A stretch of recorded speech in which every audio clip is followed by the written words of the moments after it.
What's going on, my fellow Jedi and Padawans? Welcome back to another Jedi gaming video. Thank you guys so much for coming back to the channel, and if you guys are new, welcome.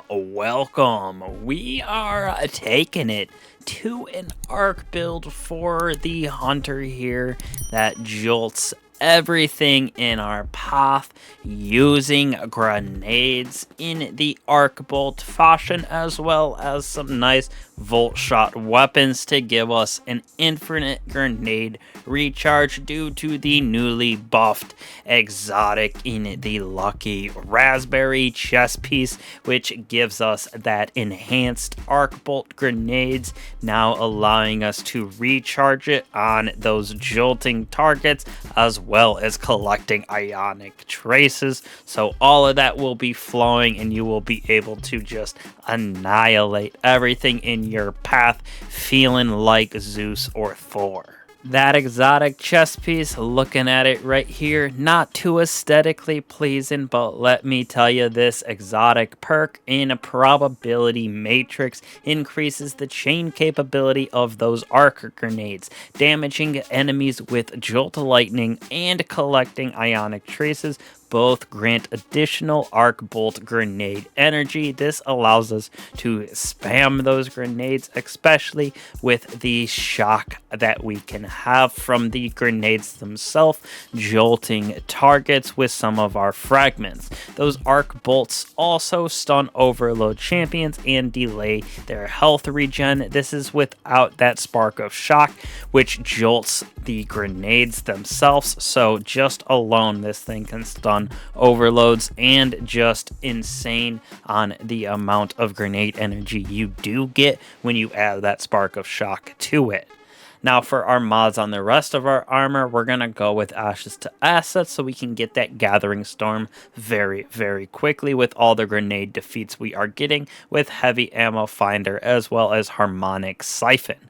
Now we are going to be using Momentum Transfer and Impact Induction, so when we cause damage with our melee, it's going to reduce our grenade cooldown, and then vice versa, causing damage with our grenade reduces melee cooldown, and you see in the gameplay, it does go so fast, especially with the combination that we have of the Arcbolt grenade as well as our melee jolting combatants and our weapons. So it is a solid perpetual feedback loop. Now we are going to be using grenade Kickstarter as well, so when we have that armor charge, we throw our grenade out. It's going to give us a nice solid chunk of it back, about 40-35% I would say, just from throwing our grenade. And then on top of that, all the jolt that we are getting is also adding to that energy. Now on our chest piece, using harmonic reserves for our Thunderlord as well as double arc resistance, you can change these out for any other burn you are going into depending on the activity. Now we are going to be using elemental charge right here, so by collecting those ionic traces, we're going to have a chance to give us that armor charge, which we are using for grenade Kickstarter. And with our fragments, ionic traces are going to be flowing super easily. On top of that, we got recuperation and innervation, so picking up all those orbs of power that we are creating with this build, we're going to get our grenade back a little bit faster, as well as giving us some health on all of those pickups, allowing us to survive very easily with this build, and like I said, wipe out any enemy that really we run into with this, jolting them and just allowing us to absolutely annihilate them.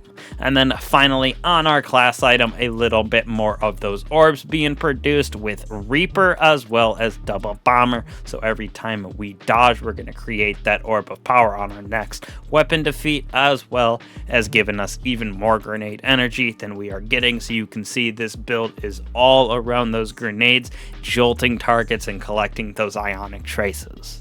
Now, these abilities, aspects, and fragments are super important. We're obviously going to have Gathering Storm. This itself jolts targets, allowing us to have that nice spam of our grenade after we throw our ability here, because it'll just continuously give us that grenade energy. Jump and dodge doesn't matter, totally up to you, but I like disorienting blow. Striking targets with this melee blinds them and amplifies us, which is important important for that amplification. Not that we aren't already getting that super fast, but it's not like our other melee, which does do very good with a lot of builds for Hunter, but it's not giving us blinding or jolt, so I went with disorienting blow, and then obviously Arcbolt Grenade, which we need for that chain and our lucky raspberry. Now we're going with flow state, so defeating those jolted targets also makes us amplified, but while we are amplified, your dodge recharges more quickly, and we are more resilient when we dodge with that increased reload speed, so this gets procced with this build so easily. And then finally, lethal current after dodging your next melee attack has increased range, jolts targets, and creates a damaging aftershock. So right here, we're blinding and jolting targets with this disorienting blow. So it just adds to the aspect of this build. You could go something like Gambler's Dodge if you wanted with combination blow and just dodge around a lot and get that jolt from lethal current and combination blow. But then you're kind of taken away of the awe of the Arcbolts, in my opinion, so that's why I went with disorienting and marksman dodge. Now for our fragments, definitely most important on this build is these first two, spark of shock. So our arc grenades are going to jolt targets themselves, allowing them to give their self basically energy because of our lucky raspberry just by throwing it with that grenade charge on our arms, as well as jolting targets. It's basically instant recharge, with the fact that we're also creating ionic charges by defeating those jolted targets, whether it be with our melee weapon or with our grenades. We are using spark of recharge, so when we do get critically wounded, we do have increased melee and grenade recharge, which is super nice for the ability spam of this build, specifically trying to throw arc grenades literally everywhere and just annihilating enemies, especially since we do have that endgame spark of resistance on to have that more resistant to incoming damage when surrounded by combatants, which is nice for that disorienting blow as well. Moving on to weapons with this build, super nice to have this on. We have disorienting grenade slide shot vorpal weapon on this ignition code, so endgame very good with disorienting grenades, blinds those enemies, don't know what's going on. Plus if you jolt an enemy with your grenade, or like with the Voltshot SMG here, you can slide around continuously, shoot that enemy, which is damaging a jolted combatant, which will proc our improved grenade recharge, so you're getting it back very fast like that. And then we are using Thunderlord right here as well for that arc synergy, a little extra with that overload and chaining of the lightning. And then Voltshot, you can throw on really anything that has Voltshot in this category. Last but certainly not least, with this artifact this season, we are going to be using our Arc Elemental Orbs, so we can again get a nice jolt on targets, allowing us to have even more of that grenade energy being refunded to us from that extra little bit of jolt. And then just like every other build this season, definitely running elemental munitions as well as monochromatic Meister, so we can get that bonus increase damage on our arc abilities and weapons, with the chance of also getting us some special and heavy ammo when we are throwing around all of the orbs that we have this season. So this build, like I said, is built heavily around the jolt aspect of the arc subclass here, with everything in our melee, grenade, as well as our weapons being able to jolt targets, and those arc elemental orbs as well. So this thing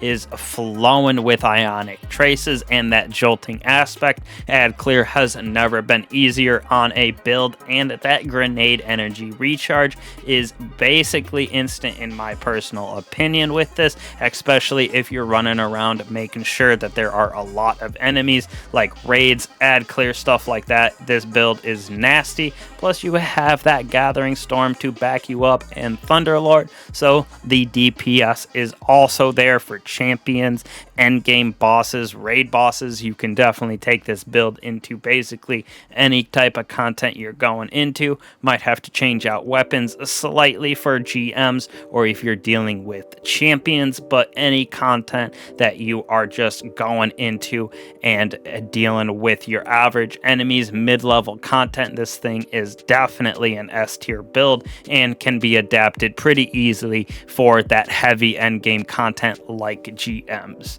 So hopefully my hunters out there definitely give this Lucky Raspberry a try. Not a super DPS meta like those Star Eater scales, nothing like Assassin's Cowl in the invisibility as well, but this thing works right in the middle of both of those, getting a little ad clear, getting a little DPS, and being able to play basically any content inside of Destiny. So I appreciate all you guys for hanging out, as always, coming back to the channel. Make sure to join up on the Discord as well as the giveaway down below. Hit that notification bell as well as the subscribe button so you don't miss out on any of these videos, weapon god roll guides, as well as these builds. So truly appreciate all y'all. I will catch you guys in the next one.